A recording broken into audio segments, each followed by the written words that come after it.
Hello student, 10 class के chemistry class में आपका स्वागत है। आज के क्लास में हम पढ़ेंगे कुछ अभिक्रियाएं।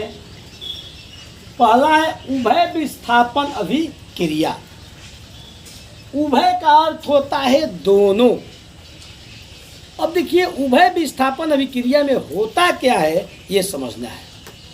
वैसी रासायनिक अभिक्रिया जिसमें आयनों का आदान प्रदान होता है, यानी वैसी रासायनिक अभिक्रिया जिसमें आयनों का आदान प्रदान करके नए यौगिक का निर्माण किया जाता है, जिसका गुण प्रारंभिक पदार्थों के गुणों से बिल्कुल ही क्या होता है, भिन्न होता है।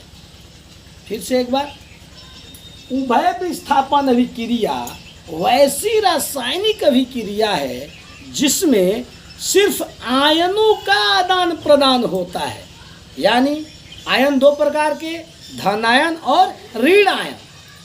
तो वैसी रासायनिक अभिक्रिया जिसमें सिर्फ आयनों का आदान प्रदान के फलस्वरूप जो यौगिक बनता है, जिसका गुण प्रारंभिक पदार्थों के गुणों से बिल्कुल ही भिन्न होता है, उसको हम उभय विस्थापन अभिक्रिया कहते हैं। आइए इसको एक उदाहरण के माध्यम से समझते हैं। देखिए, यहाँ बेरियम क्लोराइड और सोडियम सल्फेट है।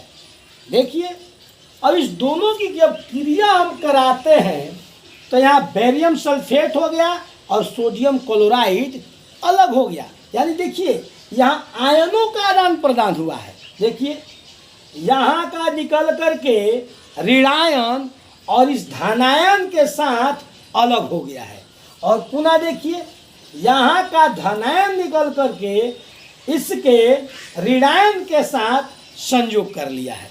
देख रहे हैं आप लोग, इसमें एक धनायन है तो एक ऋणायन है, यानी इसको अगर हम प्लस बोलते हैं तो इसको ये माइनस है। इसमें भी देखिए, ये प्लस है तो ये क्या है, माइनस है। अर्थात इसमें आयनों का आदान प्रदान हुआ है। तो वैसी रासायनिक अभिक्रिया जो सिर्फ आयनों के आदान प्रदान से होता है, उसको बोलते हैं उभय विस्थापन अभिक्रिया। दैट के लिए अब हम दूसरा अभिक्रिया देखते हैं, उदासीनीकरण अभिक्रिया।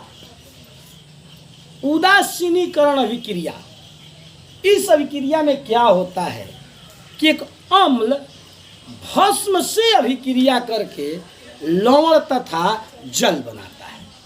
यानी वैसी रासायनिक अभिक्रिया जिसमें अभिक्रिया के दौरान एक अम्ल भस्म से अभिक्रिया करके लवण और जल बनाता है। आइए इसको एक उदाहरण के माध्यम से समझते हैं।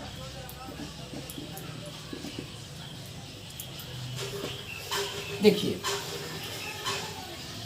HCl हाइड्रोक्लोरिक अम्ल, ये हाइड्रोक्लोरिक अम्ल हो गया।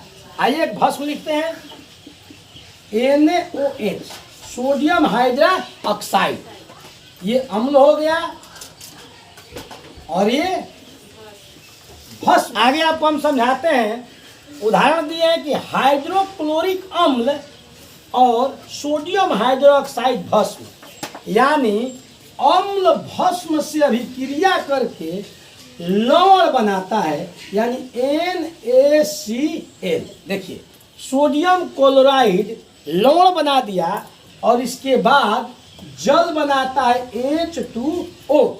तो हम कह सकते हैं कि वैसी रासायनिक अभिक्रिया जिसमें अम्ल भस्म से अभिक्रिया करके लवण तथा जल बनाता है, इस अभिक्रिया को कहते हैं उदासीनीकरण अभिक्रिया।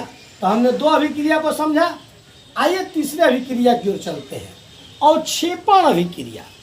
इस साफ झलक रहा है कि वैसी रासायनिक अभिक्रिया जिसमें अभिक्रिया के पूरा होने के बाद कोई चीज हमें अवक्षेपण के रूप में, यानी अवशेष के रूप में प्राप्त होता है।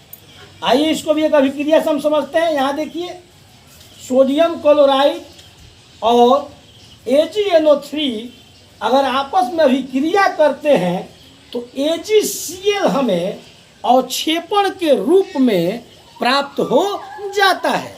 अर्थात हम कह सकते हैं कि वैसी रासायनिक अभिक्रिया जिसमें अभिक्रिया के दौरान हमें कोई चीज़ यानी ठोसी अगर उसको मान लें तो कोई ठोस अवक्षेपण के रूप में हमें प्राप्त हो जाता है, यानी अवशेष के रूप में हमें प्राप्त हो जाता है। इस अभिक्रिया को कहते हैं अवक्षेपण अभिक्रिया। थोड़ा लाइट प्रॉब्लम है इसलिए हम जल्दी लेके इसको आगे बढ़ते हैं। चौथा है प्रकाश रासायनिक अभिक्रिया।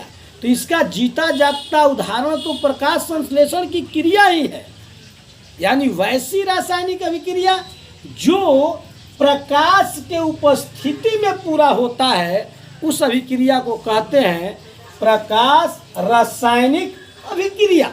फिर से एक बात, वैसी रासायनिक अभिक्रिया जो प्रकाश की उपस्थिति में होती है, यानी पूरी अभिक्रिया में कौन मुख्य रूप से भाग लेता है? प्रकाश। तो हम कह सकते हैं कि वैसी रासायनिक अभिक्रिया जो प्रकाश के उपस्थिति में पूरा होता है उसको बोलते हैं प्रकाश रासायनिक अभिक्रिया। जैसे प्रकाश संश्लेषण की क्रिया। तो प्रकाश संश्लेषण की क्रिया में हमने आपको बताया था एक रासायनिक समीकरण पिछले क्लास में। अगर आप देखना चाहें तो इसके पीछे के क्लास में जा कर के आप देख सकते हैं कि हमने एक रासायनिक सूत्र दिया था। वो सूत्र था 6CO2 प्लस 12H2O सूर्य का प्रकाश बट्टे chlorophyll C6H12O6 plus 6O2 plus 6H2O।